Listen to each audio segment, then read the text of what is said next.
Hello welcome dear students and dear friends, आप सभी का स्वागत है me and my to class के अंतर्गत। मैं भरत कुमार आप सभी को बताने जा रहा हूँ आपके लिए बहुत ही इंपॉर्टेंट बात करते हैं फर्स्ट सेमेस्टर के लिए जेएनवी के अकॉर्डिंग। तो यहाँ पर हम आप सभी को बता रहे हैं आपका टर्म टेस्ट के अकॉर्डिंग कौन सी यूनिट आपको पढ़नी है और सेमेस्टर में कौन सा पढ़ना, और इस बार जो लास्ट ईयर से कुछ चेंज हुआ है एग्जाम पैटर्न में, तो वो भी एक बार हम आपको यहाँ पर बता देते हैं। तो जस्ट जैसे कि आप सभी को मैं यहाँ पर एक बार क्लियर समझा देता हूँ। तो इनका इनका दो पार्ट कर लेते हैं ताकि एक बार आपको समझा सके।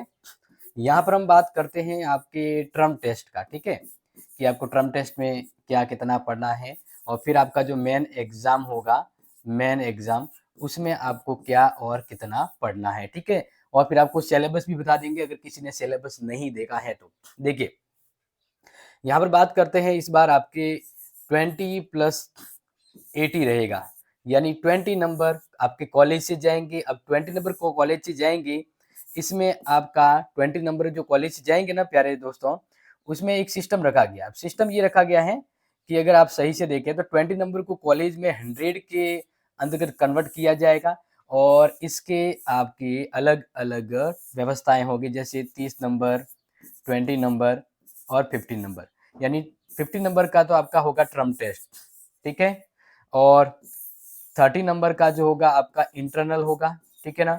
एंड जो 20 नंबर है इन दोनों को मिलाकर होगा। कहने का मतलब है प्यारे दोस्तों कि आपके कॉलेज से यूनिवर्सिटी को 20 नंबर जाएंगे, उसको कॉलेज में 100 नंबर की आपकी गतिविधियां करवाई जाएगी, जिसमें आपके वाइवा हो गया, क्विज हो गया, असाइनमेंट हो गया और एक टर्म टेस्ट हो गया। तो इस प्रकार से टोटल मिलाकर ये 100 नंबर आपका जो रहेगा, 100 में से आपकी कॉलेज से यूनिवर्सिटी को कितने नंबर जाएंगे, 20 नंबर जाएंगे। अब 20 में से आपको टर्म टेस्ट बता देता हूँ कि इस बार जो टर्म टेस्ट है प्यारे दोस्तों, तो टर्म टेस्ट है ना, उसमें आपके 50 नंबर का होने वाला।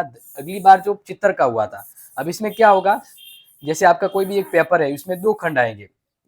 अ खंड में आपके 10 प्रश्न हैं, 2 नंबर के रहेंगे, यानी 20 नंबर ये रहेगा। फिर ब खंड में आपके 6 क्वेश्चन आएंगे अथवा वाले, लेकिन आपको करने 3, और पर क्वेश्चन 10 नंबर का, यानी आपके 30।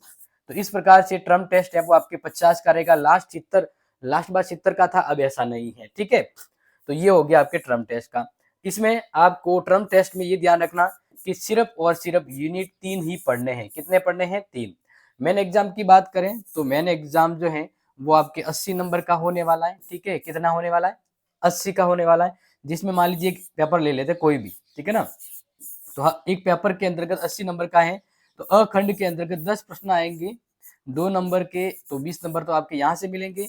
और इसमें यहाँ पर चेंज है, यानी 5 यूनिट है, और 5 यूनिट से अथवा में मिलाकर 10 प्रश्न आएंगे। करने आपको 5 है, लेकिन पर क्वेश्चन 12 नंबर का होगा, और इस प्रकार से 80 नंबर आपके 60 ये, तो फिर ये दोनों मिलकर आपके हो गए 80, ठीक है, ये रहेगा।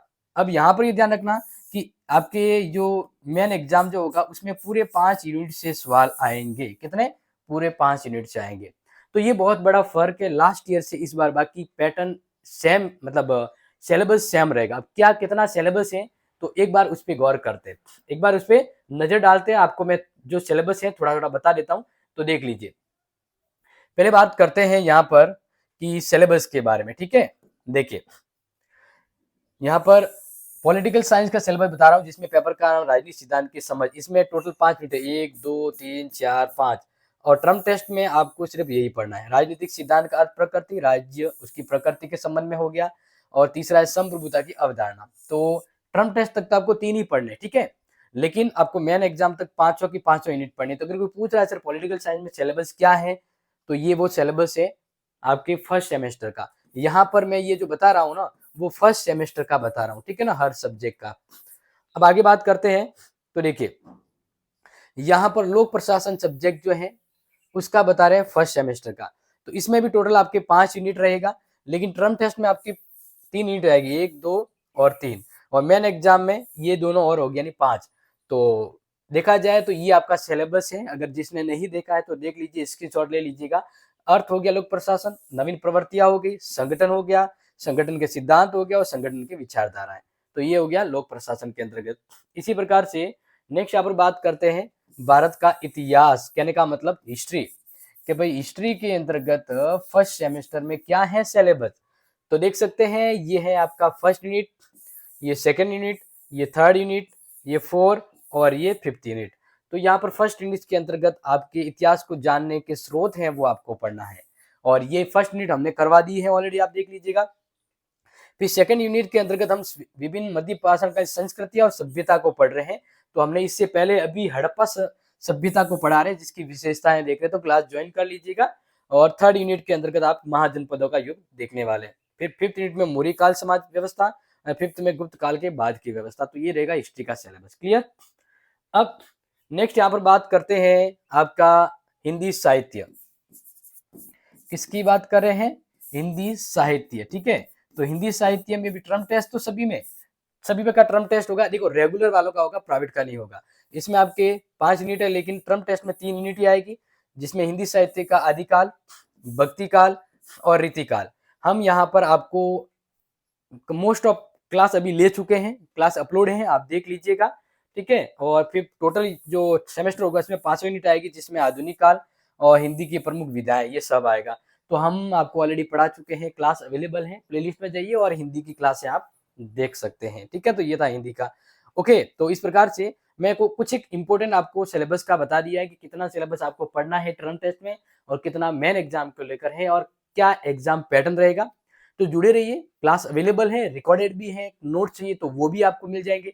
सब कुछ me and my to class पर अवेलेबल है, बस टाइम पर आप पढ़िए, क्लास को अपने दोस्तों को भी जरूर शेयर कीजिएगा। और इस संदर्भ में अगर आपका और कोई क्वेरीज, कोई डाउट है, कुछ कंफ्यूजन है, तो बिल्कुल ये कमेंट आपके सामने है। Just share, comment and love this video. Thank you so much. जय हिंद, जय भारत।